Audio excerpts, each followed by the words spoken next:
Stock market recap. Today is Monday, September 16th.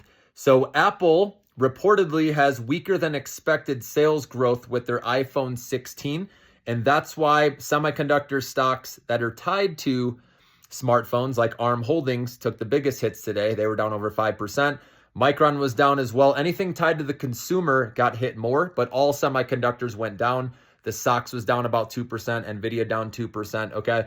And you had to expect, right, the market, people are just waiting, right? We're in a holding pattern until we get to, the Fed meeting on Wednesday. People want to see what happens, how the market reacts, okay?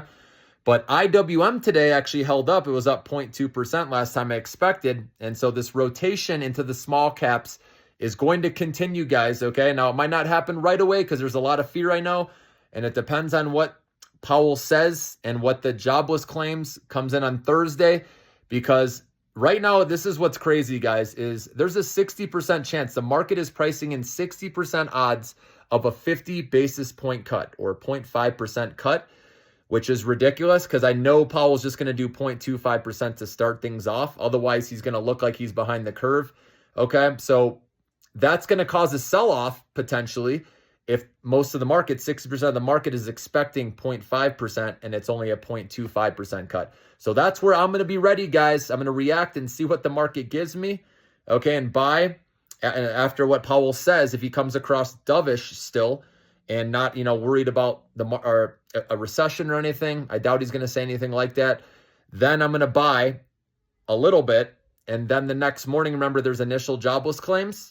And if that comes in really bad, where there's way more people losing their jobs than expected, then people are going to be upset that the Fed didn't cut by 0.5%, that they only cut 0.25%. And that's going to cause another sell-off, in my opinion. That's what I think's going to happen. But like I said, doesn't matter what I think. We're going to react to what actually happens, right? But that's where I believe there'll be a big dip, and then I'm going to come in and buy a bunch. If Upstart, for example, goes way back down, maybe we get lucky and it goes under 30 again. Who knows?